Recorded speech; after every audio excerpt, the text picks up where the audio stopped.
just that is unexplainable to most of us. Right, and again, we've had this conversation. I'll probably hold back on a bunch of that today because it baffles me. Yeah, I agree, though. I totally agree. Yeah, he probably did pitch it somewhere other than, hey, I want some blackmail material. I'm sure he didn't put it out quite like that. I hope not. Yeah, but still, it would strike me as a little bit odd. Yeah, I wouldn't do it, but yeah, I don't think that's I would. just me. You were also, every time you went to church, I don't know what they called it. They called it mass or whatever they called it. You went to the temple. Yeah, every time you went to the temple, you were required to sign a blank sheet of paper. Sign your name on a blank sheet of paper. And they said it was for attendance-taking purposes, but couldn't you sign, just have a piece of paper that everybody signs their name? A ledger? Yeah, instead of one sheet of paper per signature. And for clarity's sake, the People's Temple, what denomination were they even strenuously connected to? They were Christians, weren't they? Yeah, I can't remember what branch, but they really kind of devolved away from Christianity. Right. I'm not going to brand whatever they were, but they started out as a quote-unquote Christian group. Yeah, right? but then became unchristian because towards the end they're saying they didn't believe in God. Yeah. Well. That's a whole nother ball of wax. But yeah. But they were, they moved to San Francisco and they were preaching the gospel and they were trying to do good things. They were doing a few good things. At the beginning. At the beginning. Mm-hmm. Presumably, these sheets of paper, you could type a confession in over the signature later on. So, there could be, that's probably whatever. And people said that they signed just dozens and dozens of these things. Well, and then why even make them sign why even tell them that you're writing these confessions for them to sign, right? Why not just do it on the down low? Yeah. Okay. I don't know. I don't understand a lot of this, so I guess I should just stop asking questions. I mean, this entire episode, as I said, it's just crazy. Yeah. It's just... What's the word? Bat something crazy. Bat poop? Yeah. Guano crazy. It's guano crazy. Yeah. Oh, and also the physical abuse started at one point. If you violated any rule, and there were lots and lots of rules, then you were beaten with paddles or with boards or whatever. Yeah, paddles, yeah Jones loved a good paddling. Yeah, I know. And that's what caused the Mills to leave the People's Temple. In 1975, their daughter Linda was beaten 70 times. 70 smacks with the paddle, I guess pretty hard. And they were upset about that, so they left. I'd be upset about it, too. Do you remember why? No. I never actually heard what the actual offense was. Okay, the offense was that their daughter had a friend that Jones didn't like, and she ran up and gave her a hug, and Jones, again, didn't like her, branded her as a lesbian, and basically was punishing her for hanging out with a lesbian who could corrupt her. I don't know if this girl was, in fact, gay, and it doesn't matter. It's that Jones decided that she was, and because he had said, don't hang out with that girl, and she probably went, oh my God, I haven't seen you in forever, what? Ran over and gave her a hug and got spotted by Jones himself or one of the cronies. She got thrown over his knee and beaten with a paddle. Yeah. Thrown over his knee. Well, I don't know if she actually was bent over his knee, but she did 70 or 75 times. And that's a lot of whooping to hand. It really is, yeah. Oh. Usually one smack is enough to set me right. Oh, I remember as a kid getting in trouble and getting hit. I'd earned 5. Whatever I did, earned 5 smacks. And that was enough. I didn't do anything for days. Yes, ma'am. No, ma'am. Yes, mama. No, mama. Sorry. Well, unlike you, I wasn't beaten as a child. I don't know what that's like. Oh, he's a serial killer. Yeah. I've got a belt in the other room. We can, No, that's okay. Yeah. No. I got a paddle. Not interested. Not interested. Let's hear more about the Mills. Oh, yeah, the Mills family. So they left, and from the Temple's point of view, they defected. Yeah. And Jones was not cool with people leaving the Temple. Weird. Yeah, strangely enough. He said that, and this got more and more frequent as time went on, he said that defectors from the Temple should be killed. But most especially the ones that should be killed are the ones who publicly criticize the Temple. Which the Mills did. Yeah, the Mills did. We'll talk a little bit more about that in a minute here.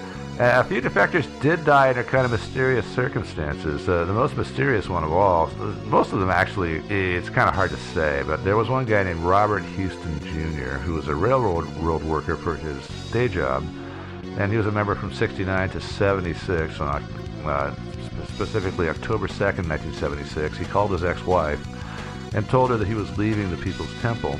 3 days later, on October 5th, his mangled body was found on the railroad tracks where he worked.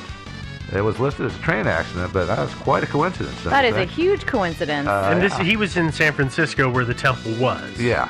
Because the temple was still in San Francisco at that time. Yeah. Okay. Yeah, they didn't leave the States until 1977, but we'll get okay. So this is early. More. And actually, it still maintained a presence in San Francisco even after they moved to Jonestown. But yeah, so that's a strange one. There was another one who was found hung in her garage, and that was ruled a suicide. But her son Daniel believes that she wanted to get out of the temple and that she didn't kill herself. And that was Maxine Harp? Yeah, Maxine Harp. Her children were placed in temple foster homes, and a lot of welfare was collected after she died. So I suppose there's a motive. I'm not sure about that. That one, it's hard to say. Probably not. There's another one who had a heart attack, but she was in her 60s, and it's been said some people have accused the temple of giving her drugs to induce a heart attack. It's unsubstantiated, I think. Her name was Truth Hart, and again, it's hard to say. The next one was John Head. He was a guy with mental issues. He got a $10,000 insurance settlement, which he used to buy silver bullion. Silver bullion. Did I say bullion?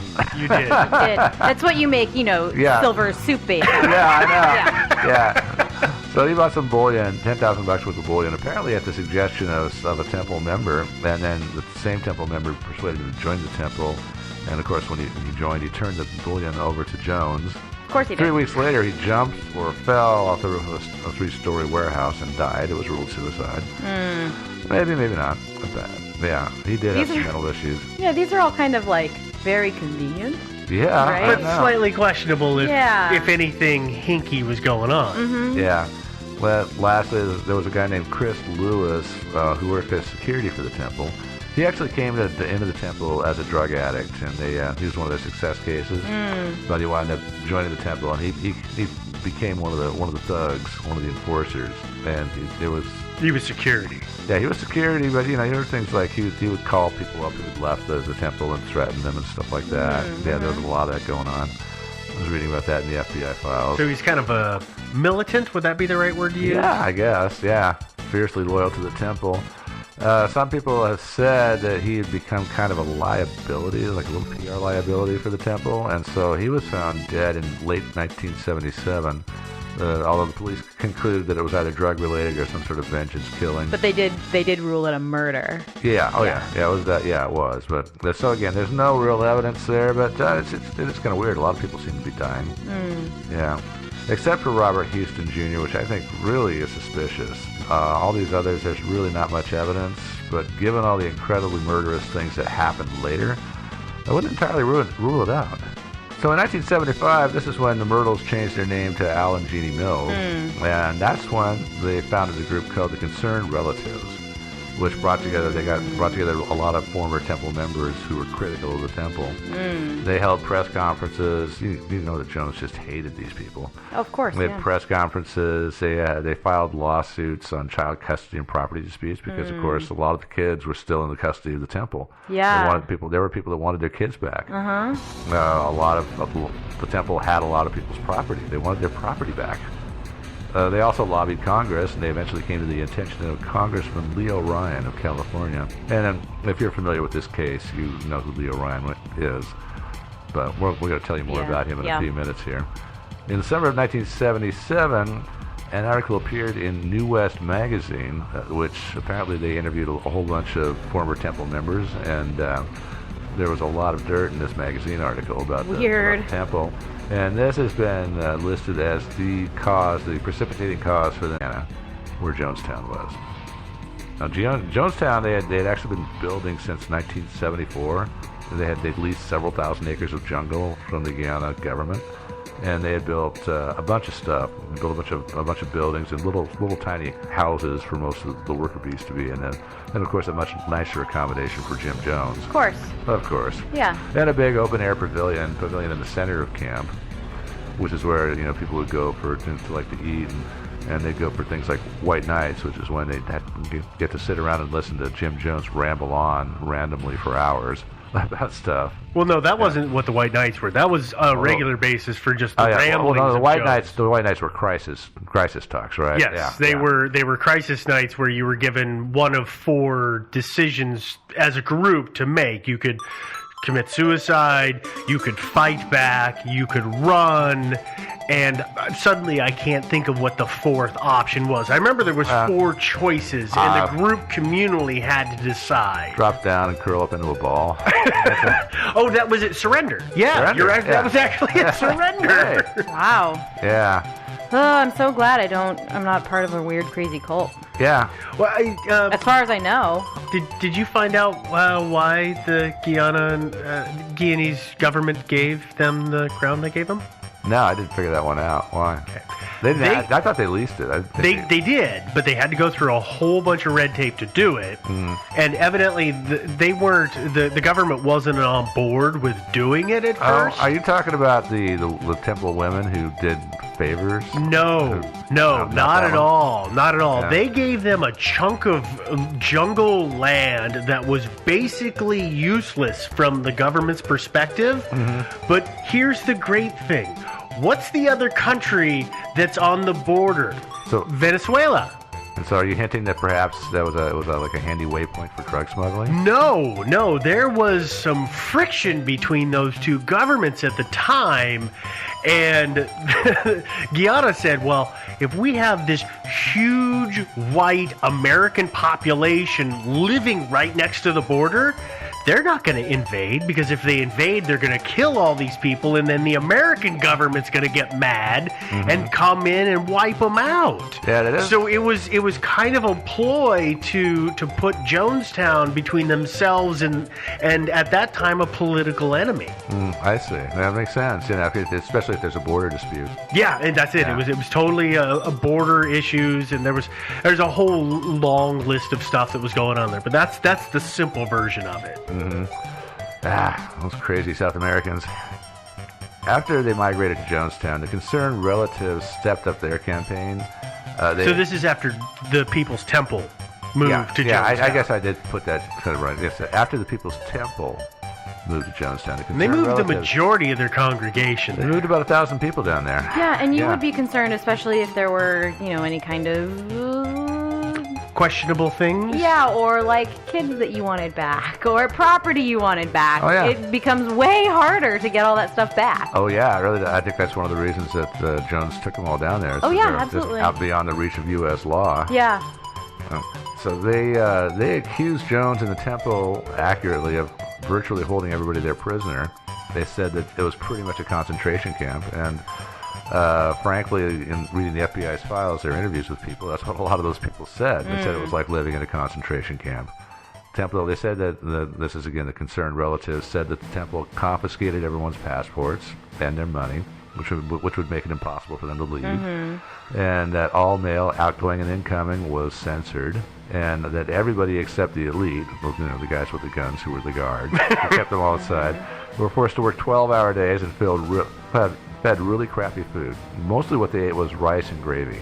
Yeah, not a healthy, balanced diet. No. Yeah, and also people were subjected to harsh punishment for very small infractions of the rules. Everything the concerned relatives said was true.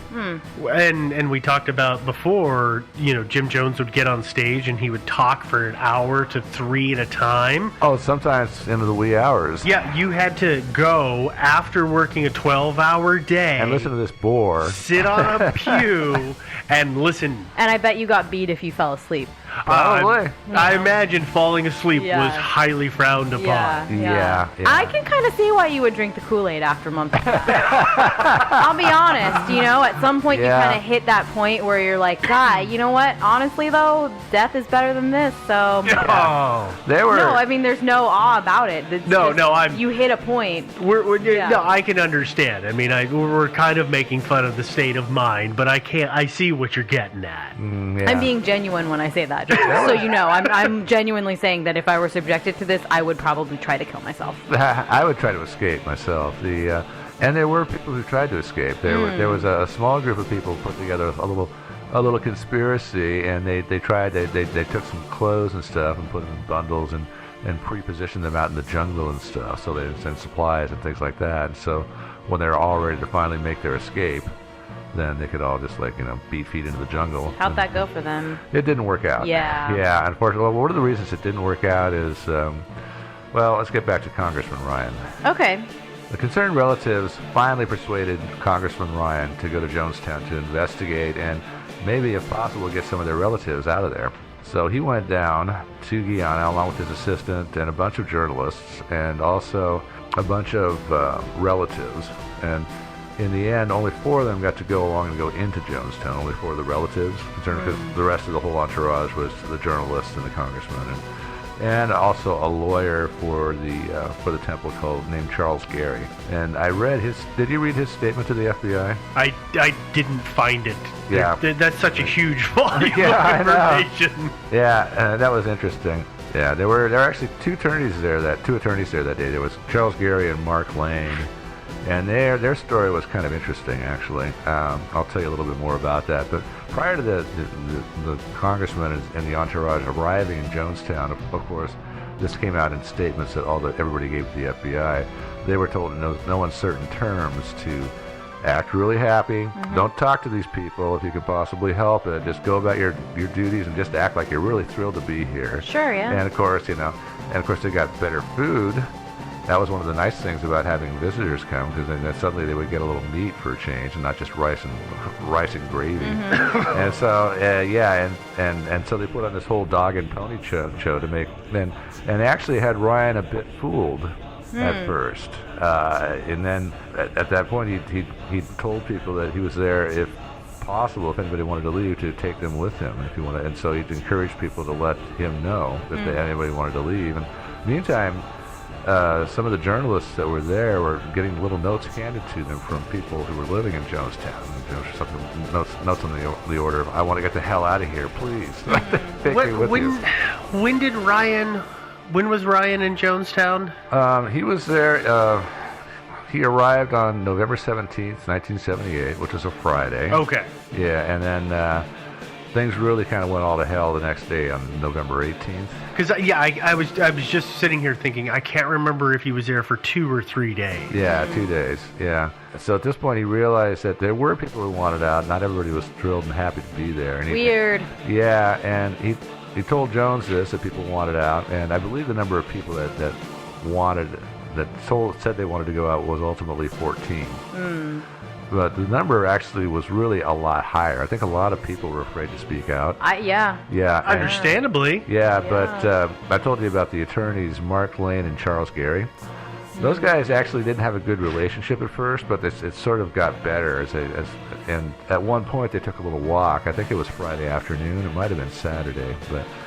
And I got this from Gary's statement to the FBI. And Mark Lane said to him, "Don't tell anybody this, but there are a lot of people in this place who want out." Oh, you mean Gary said to Lane? No, Lane said that to Gary. Gary was totally... Gary hadn't spent a lot of time in Jonestown, and he totally had the wool pulled over his eyes about this whole thing. So Lane was also a lawyer for the temple? Yeah, he was.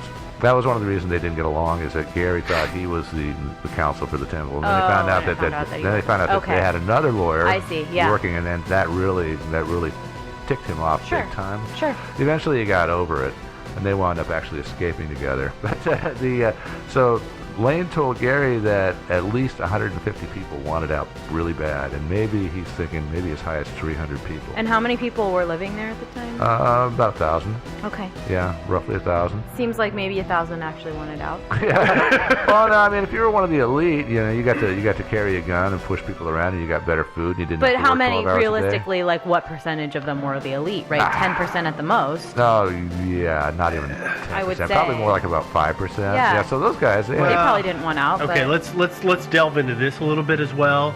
There is a part of the masses that were happy there, not all of them, but happy.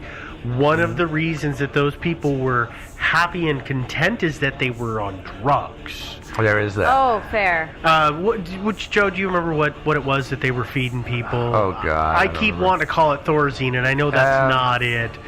It was something to keep them calm. Yeah, and of course, if you committed a serious infraction, they would send you off to this house where you basically be heavily sedated for weeks at a time.